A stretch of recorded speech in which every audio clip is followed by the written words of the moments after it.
Yesterday was the worst day for the S&P 500 or just broader indexes since September 21st, 2023.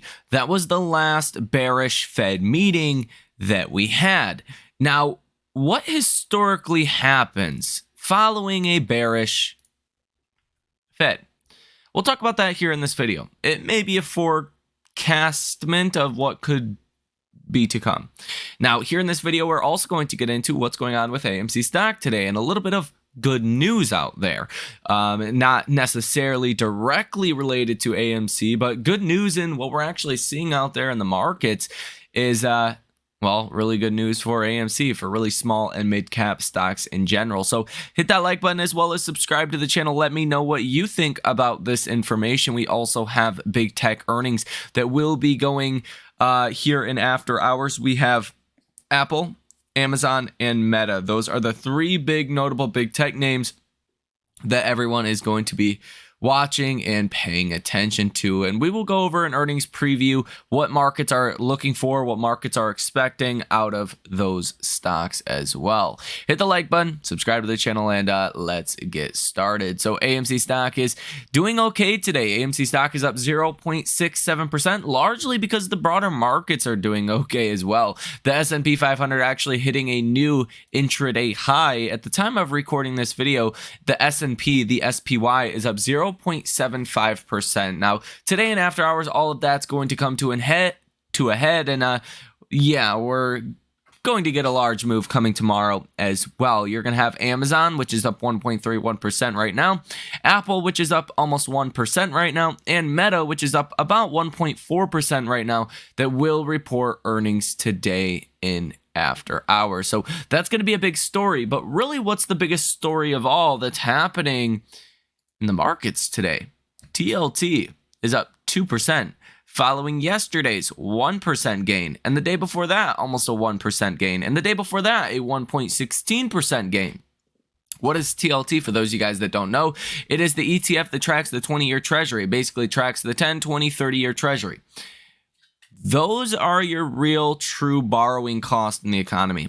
If your 10-year treasury yield falls, well, it becomes cheaper to borrow money. It really has very little to do with the actual federal funds rate itself. So TLT rising like it is today means yields are falling. So 10-year treasury yields are down about 11.5 basis points today. Now, the markets are getting over no rate cut in March, what the Fed said yesterday. I think largely the bonds are likely reacting to either what is going to be a Fed mistake by waiting to cut rates, or the tapering announcement that Fed Jerome Powell made. Fed Jerome Powell said they're going to be having discussions, in-depth discussions, about slowing the pace of the balance sheet runoff in March. Basically confirming, expect some balance sheet runoff to start in March to some degree. We don't know by how much or, what the actual plan is, but that's what bonds are reacting to, and that's why bond yields are falling. Now, today, this may not seem like the greatest news for, call it the Russell 2000, because the Russell 2000 is pretty much flat on the day today, but this will turn into good news. One day, the markets will wake up and say, hey, 10-year treasury yields are back to 3.85%, or maybe lower than that a couple days from now. And investors are going to say, that's good news for small and mid-cap stocks. The good news is you already know the markets are going to do that. So I'm expecting that will turn into good news. Now, when? Who knows? Could it be tomorrow? Of course. Could it be next week? Probably more likely. This is causing AMC stock to rally about 1.2% here on the day today, absent of any company-specific news for AMC. Now, I'll tell you right now, AMC stock on a risk to reward proposition looks pretty dang attractive because the stock still is trading near all-time lows, which your all-time low is $3.98 per share. We were just there on Monday to start the week. And your RSI is still under 30, just marginally today. It's at 29.44, but still nonetheless under 30. So that's a pretty interesting situation. All things considered, AMC stock has been oversold every single day of 2024. Could that mean we're due for a large bounce? Probably, right? AMC tends to do that. It can be oversold for a while, and then it'll go through a 50 or 100% rally and go above 30 and no longer be oversold. So we'll see if that ultimately does happen. But I think a lot of what the markets do next really comes down to big tech earnings and how big tech earnings do play out. I'll tell you right now, expectations for Amazon and Meta are the highest. Expectations for Apple are the lowest. But let's go ahead and take a look at what is currently being expected here out of these earnings. So you have Amazon up first. Analysts are expecting to see an explosive jump in earnings compared to a year ago as Amazon's cost-cutting efforts begin to pay off. Wall Street is looking for earnings of 80 cents per share in the most recent quarter versus 3 cents a share a year ago. It is also expecting revenues of $166 billion in the most recent quarter, about $17 billion more than the same period a year ago. And bulls like to point out that Amazon has so far beaten both earnings and revenue estimates every quarter for the last fiscal year. Advertising revenue and Amazon Web Services, two major growth areas for the company, will continue to be key areas of focus for investors, as will online retail sales, especially as these numbers will be from the holiday quarter. For Meta shares increased by 194% in 2023 as the company cut costs and employees and saw user growth and higher engagement. So investors are expecting big things from the earnings this week. Consensus among analysts calls for earnings of $4.93 a share in the most recent quarter versus $1.76 a year ago. So you're expecting over a 100% boost to EPS. That's high expectations. And revenues of just over $39 billion. Meta's AI efforts will also be an area of extreme interest for investors, as will China, which is a growing source of revenue for the company. And for Apple shares haven't performed as well as many of the other big tech peers, and the launch of the Vision Pro on Friday hasn't exactly made investors leap with joy so far. Tim Cook will look to turn that around, and the company is expected to report notably stronger earnings than a year ago, with a consensus of $2.10 per share in the most recent quarter compared to $1.88 for the same period in 2023, and projected revenue of $118 billion, a $1 billion increase.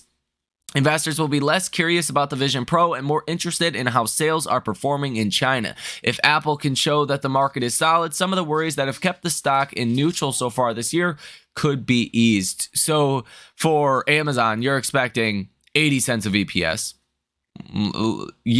This last quarter last year was 3 cents. So that's a huge, that's a thousands of percent increase to EPS. That's the expected number. We'll see. It's really going to come down to AWS, what moves Amazon, or what doesn't move Amazon for that matter.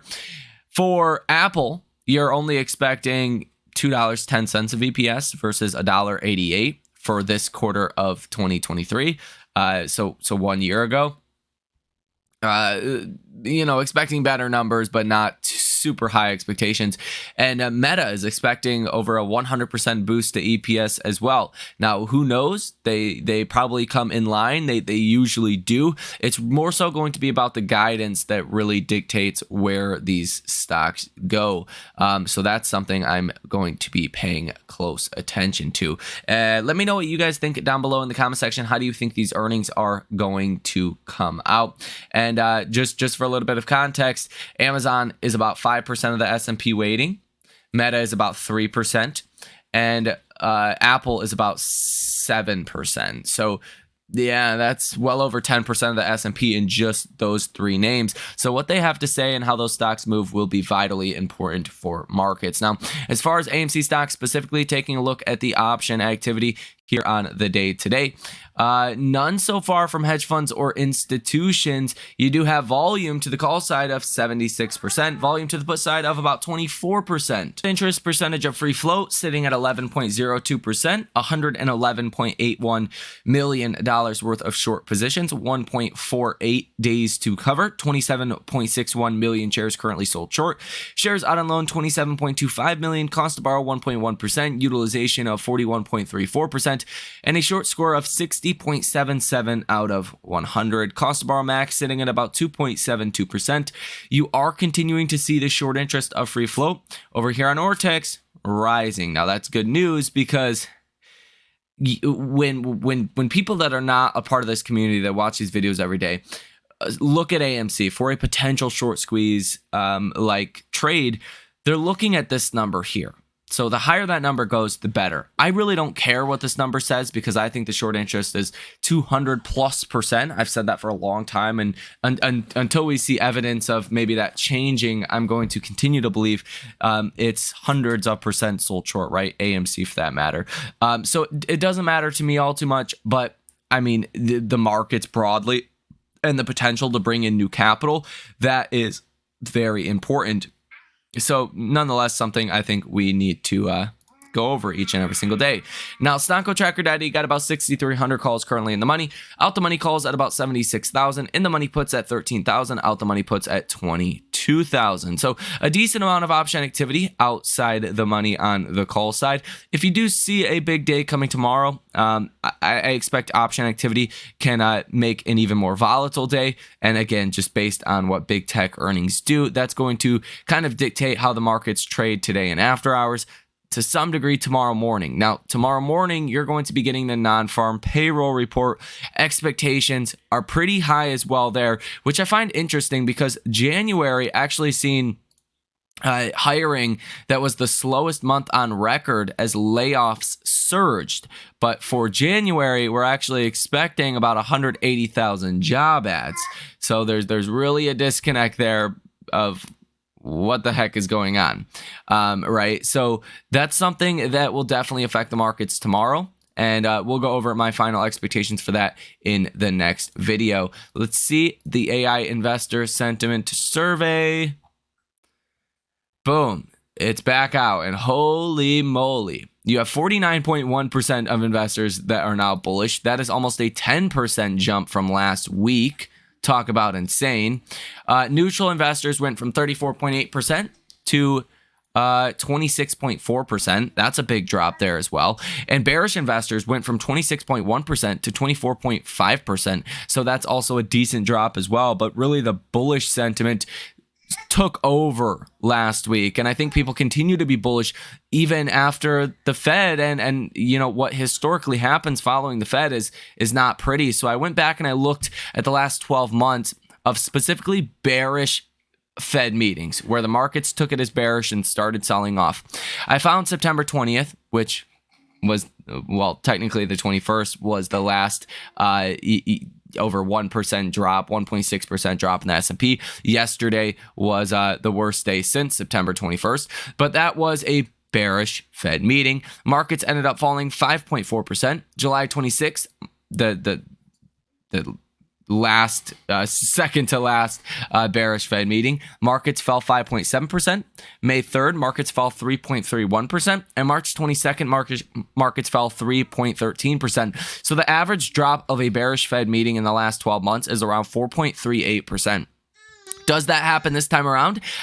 I think it's really going to depend on all of these different factors like earnings and the data coming tomorrow. But history would suggest there's potentially more selling left in our markets, especially as markets are at all-time highs. Any disappointment here from any of these three large names reporting earnings today and after hours can have a very much outsized effect on our markets. Now, what am I expecting? I think Apple earnings are going to be weak. Everyone already expects that. I think the real move could come from Meta and Amazon. If Amazon disappoints with AWS, which looks like a decent possibility, then, I mean, Amazon could fall 10%. Meta could fall 20% if they really disappoint somewhere.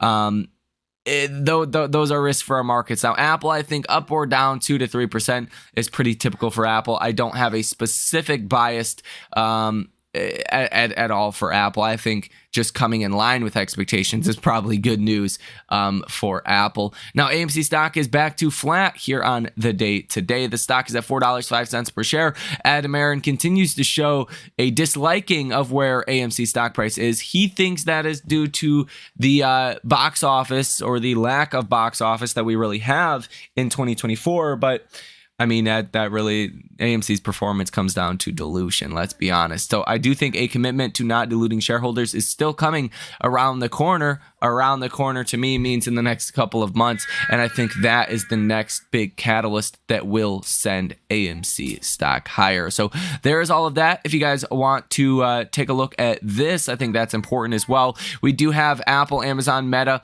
Altizian, United States Steel, the Clorox Company, Skechers, Deckers Brand, Orchid Island, and Microchip that report earnings today in after hours. Tomorrow, pre-market, ExxonMobil, Chevron, Bristol Myers, AbbVie, Cigna, Regeneron, Charter, CBOE, AON, and Grainger that all report earnings as well. So that's basically your lineup for the day today. Let me know what you think about this information down below in the comment section. Again, the big story really being that drop in treasury yields. TLT being up 2% in a single day is a huge move. Nonetheless, let me know what you think about this information down below in the comment section. Hit the like button as well as subscribe to the channel. Thank you for watching. Enjoy the rest of your day, and I will see you in the next one.